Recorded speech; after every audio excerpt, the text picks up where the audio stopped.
Professor Zaidi.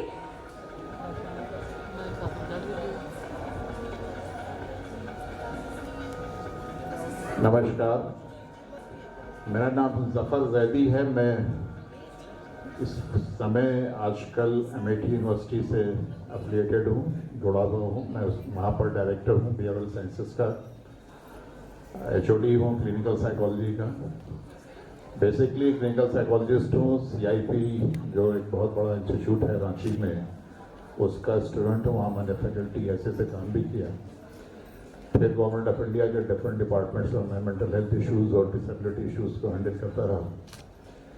कुछ दिन बाहर भी रहने का अवसर प्राप्त हुआ एंड एयरफोर्स में एज ए कंसल्टेंट भी काम किया। लखनऊ में अब रह रहा हूँ, अदरवाइज मैं जौनपुर से रहने वाला हूँ। Thank you. एक मिनट सर, यहाँ पे मैं ये भी ऐड करना चाहूँगी कि सर को पर्सन्स विद डिसेबिलिटी के एम्पावरमेंट के लिए नेशनल अवार्ड भी मिला है, जो कि उन्हें late doctor APJ Abdul Kalam जी ने दिया था। Parul ma'am, I would like to request you to kindly introduce yourself. Thank you so much. I am Dr. Parul Prasad. I am a psychiatrist. और मैंने भी अपना MD जहाँ से सर ने किया है, अपना क्लिनिकल साइकोलॉजी CIP से किया है। I have done my fellowship in geriatric mental health, मतलब जो ओल्ड एज साइकेट्रिक प्रॉब्लम्स रहते हैं, फ्रॉम KGMC लखनऊ। और अभी I am practising in Janakipuram. I am the director of Trident super speciality neuro psychiatric hospital Gomti Nagar. And like I have keen interest in mental health issues related to मैं king George's medical university में department of psychiatry में additional professor हूँ और साथ ही साथ मैं consultant child and adolescent psychiatry unit भी देखता हूँ। ऑल्सो मेरा कीन इंटरेस्ट है LGBTQ community and mental health issues and children and adolescent psychiatry along with cyber psychiatric disorders like internet addiction, gaming addiction, and this is मैंने अपनी MD KGMC से ही complete करी and after MD मैंने कुछ समय के लिए institute of human behaviour and analysis जो स्पेक्ट्रम के लोग हैं उनकी मेन मानसिक समस्याएं क्या होती हैं? देखिए, एक चीज मैं आपसे बड़ा स्पष्ट रूप से कहना चाहूंगा कि समस्या इंसान की है, वो चाहे किसी कम्युनिटी से बिलोंग करते हैं। आप अगर किसी को किसी समस्या को किसी एक ग्रुप से एसोसिएट कर दें, तो मुझे लगता है कि आप उस समस्या को ज्यादा कॉम्प्लिकेटेड बना रहे हैं। जैसे एक बहुत कॉमन प्रॉब्लम है, डॉक्टर गुप्ता और हमारे colleagues would agree with me, वो है the bus part is that जब हम अपने को खुद एक्सेप्ट नहीं कर पा रहे हैं तो how I would expect others to accept me. We have to be very bold enough, brave enough that yes I belong to this particular community and I am as well as you are, I am as good as talented as you are. If you will withdraw yourself slowly, acceptance would be delayed. Thank you.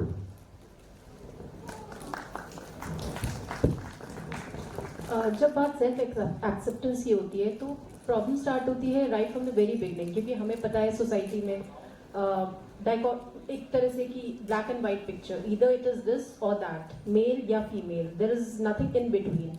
हमें या in between को is kind of abnormal, ऐसा हमें बताया जाता है। तो ये स्टिग्मा बचपन से ही रहता है। तो या तो कोई चीज सही है या गलत है।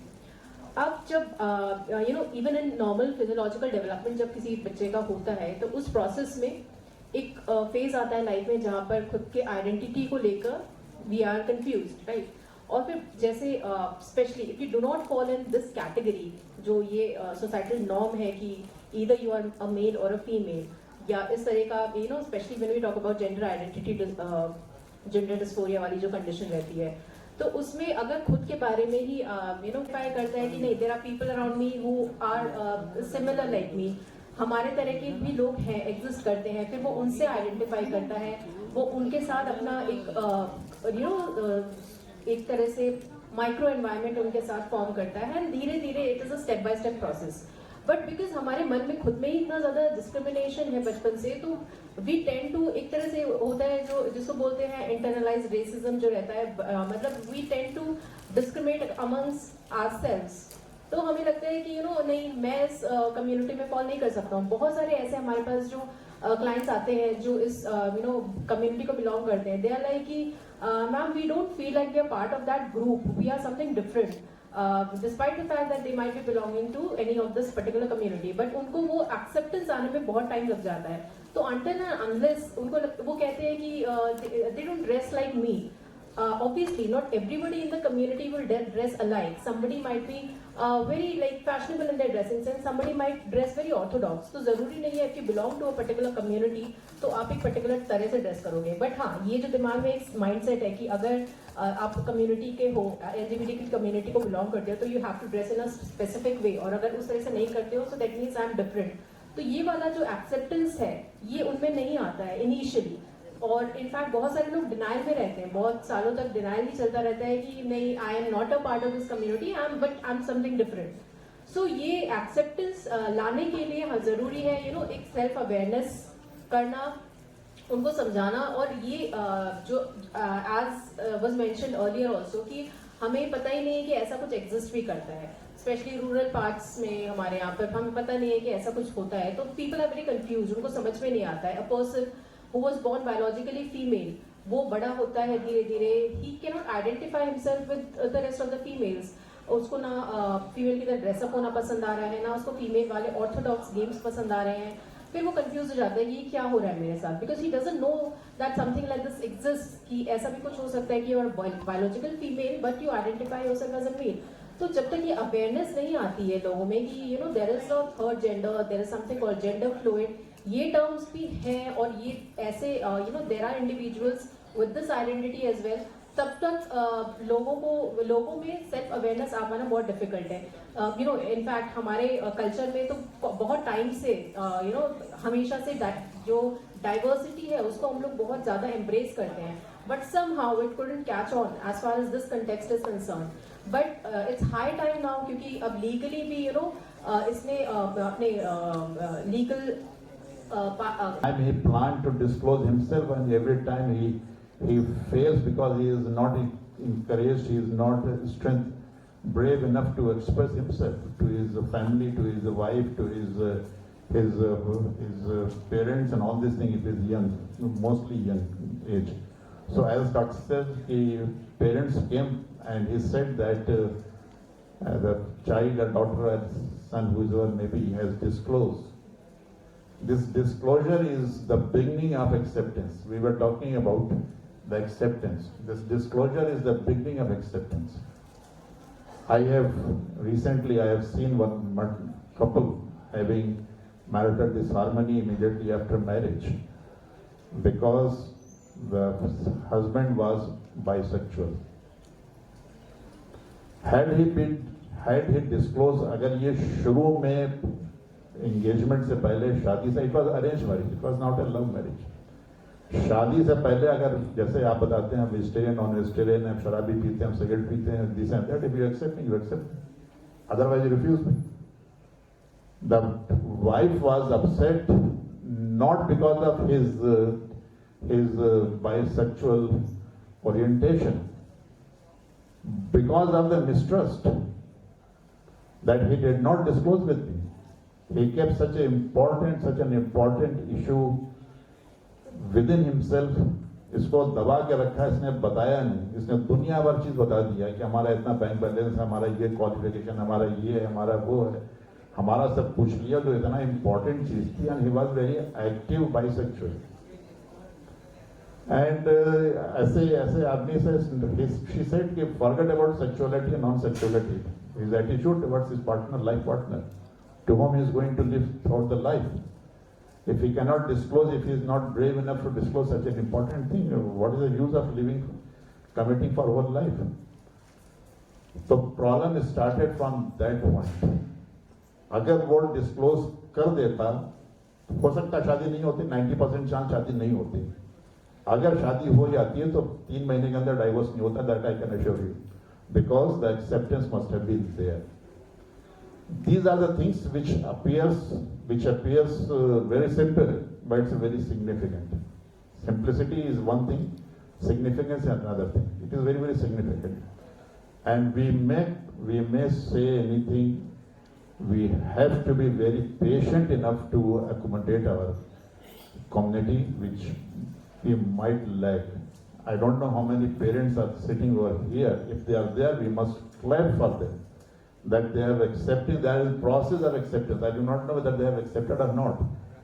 They are definitely, if their presence over this auditorium shows that they are in the process of acceptance.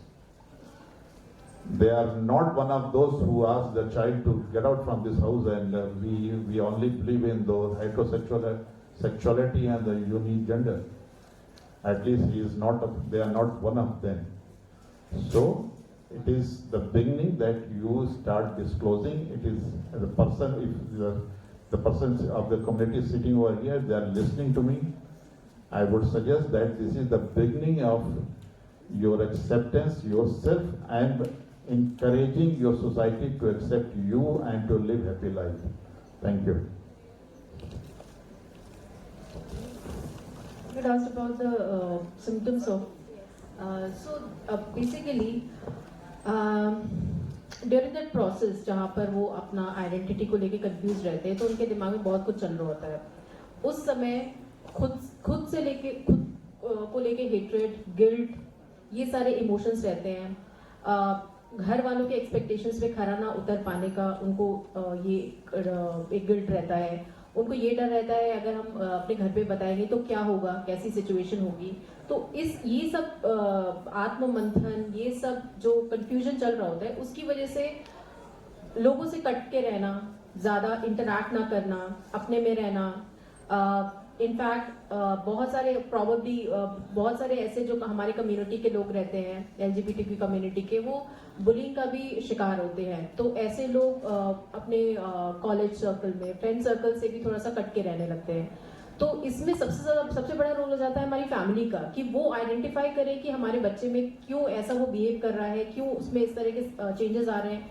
चिड़चिड़ापन, इरिटेबिलिटी, प्रॉबेबली स्लीप डिस्टर्बेंस, नींद नहीं आना, या फिर अग्रेशन, ये सारे सिम्टम्स हैं जिससे हमें समझ में आ सकता है कि वो मतलब these are not clinical symptoms. ऐसा नहीं है कि उनमें कुछ पैथोलॉजिकल है, बट हाँ, ये वो सिम्टम्स है जो during the normal process of coming out या ड्यूरिंग दैट आइडेंटिटी कंफ्यूजन वाला स्टेज उनमें हो सकते हैं। So we need to identify as a friend, as an ally, as a family member, और हमें उनको सपोर्ट करना है, एज फार एज पॉसिबल उनके साथ में रहना है।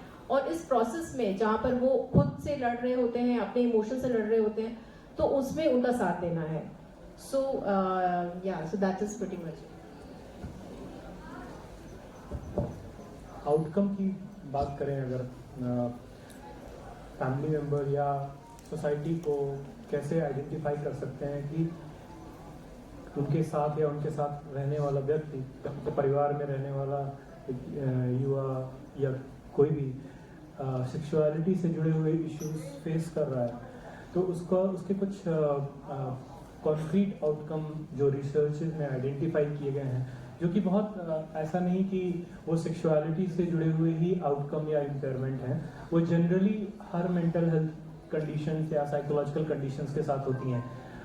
अंतर यहाँ ये है कि अब हमें उन सारे लिस्ट में सेक्सुअलिटी और सेक्सुअलिटी रिलेटेड इश्यूज को भी डालना होगा। हमें ये समझना होगा कि अगर कोई व्यक्ति, जो मैं 3-4 पॉइंट्स में बताऊंगा, जैसे सर ने बहुत पहले ही बताया कि किसी भी डिसऑर्डर को हम डिसऑर्डर तब बोलते हैं तब तक हम उसको नॉर्मल बिहेवियर का पार्ट मानते हैं, जब तक कि वो हमारे जीवन में सेल्फ से या इंटरपर्सनल इश्यूज से या ऑक्यूपेशन या एकेडमिक्स से के एरियाज में इम्पेयरमेंट नहीं कॉज करता। अगर इम्पेयरमेंट है इंडिविजुअल को खुद के साथ, खुद की फंक्शनिंग में, उसके एकेडमिक या स्कॉलिस्टिक या वर्क परफॉर्मेंस में, या उसके रिलेशनशिप दूसरे लोगों के साथ, या विजिबली, और चौथी चीज जो मैं बोलूँगा कि बहुत क्लियरली विजिबल होता है डिप्रेशन के सिम्टम्स, एंजाइटी के सिम्टम्स या आइसोलेशन के सिम्टम्स, बट उसके अलावा gradual decline in work performance or academic performance can be a one distinct indicator of that person is fighting with sexual issues. Another factor which is outcome, that issue of self-image. Somebody who is finding themselves not as good looking as they are perceiving themselves, or any other form of self-image disturbances can be a distinct indicator for that latent sexuality issues. Relationship with people, friends or spouse or family member can also be an indicator of sexual disturbances or sexual issues, sexual conflict. I must not say that sexual disturbances, because LGBT communities do not have any disturbances. But it indicates that there is a conflict between the social expectation and the person's view about themselves. So these are the certain distinct markers which can be identified as a hidden issues and can be supported with that thing in the mind that there is possibility of sexual conflict which need to be addressed, we need to be accepted, and people must provide a safety net so that person may come out. Thank you sir. मेरे ख्याल से अब दर्शकों को समझ आ गया होगा कि सेल्फ एक्सेप्टेंस ना होना और लोनलीनेस महसूस करना कैसा लगता है, कैसा किसी दूसरे इंसान को कैसे पता चल सकता है कि ये कैसे समझे कि कोई इंसान ये महसूस कर रहा है। यहाँ पे हमारी awareness for non self acceptance and loneliness का डिस्कशन यहाँ पे हम खत्म करते हैं। Yes sir. आपसे एक बहुत इम्पोर्टेंट बात शेयर करनी है कि MIT university has taken a very good initiative and support with Surmaya organisation. Zishan sir and Anshu ma'am and her partner is with us, where we have started a special cell, empowerment and counseling cell for LGBT queer students. Not only studying in my campus, in our campus, anywhere in India and Lucknow particularly, having valid identity card that he is studying there, and they can contact us. We have a cell with us, a special cell. It would be absolutely in confidential. The purpose is to provide them a support system, a very safe platform to disclose, because as I've been telling, that disclosure is the first step towards the happiness, and to disclose, to take the counseling, to take the guidance, vocational counseling, vocational guidance, examination support, not examination support in terms of cheating kara denge, not in terms of that, examination guidance, coaching, what are the competitive examination, where what has to be studied and all these things. So this is one of the very important initiative which we have taken. I would expect and request you all to share this initiative with your all group members. The only condition is that the beneficiary should be a student. He should be studying somewhere in university and having a valid identity card. It's not required that he should be only from MIT University. MIT University students, of course, they are there, but it is open for anybody. And it's open for the guardian as well, that if anybody guardian wants to have any professional support, any discussion, any career counseling, what is to be done in this case, they are most welcome. I am always there. My colleague right now sitting, one of the faculty, Nandini is there, and Akansha is there. So these are 4-5 persons who have been associated with this particular group, and day after tomorrow, on 8th, we are going to have a competition in our campus. That is the poster making competition for this particular initiative, and this is involved and aware the students are 5,000-6,000 students who are studying in my department, in my university, that there is something like this, and we are working for them. And based on that competition, there is a website subtype on this support system on MIT University website. You can approach that, and otherwise also my telephone number or telephone numbers are available on the university website. Otherwise also, nothing to do with the LGBT, as me as the director of the Institute of Behavioral Sciences. You can approach any time. The number is there. Thank you. Thank you panelist. इस शिक्षात्मक session के लिए मैं आपका बहुत बहुत आभार प्रकट करती हूँ and thank you very much.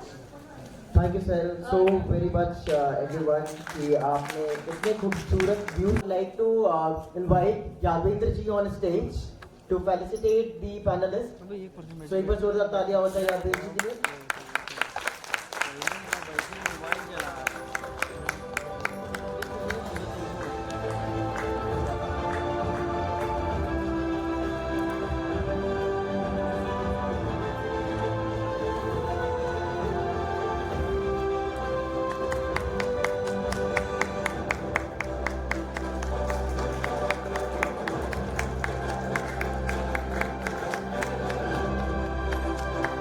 भाई तालियां बजा दो यार, ऐसा नहीं करते, उन्होंने इतनी अच्छी बात बताई है हमें।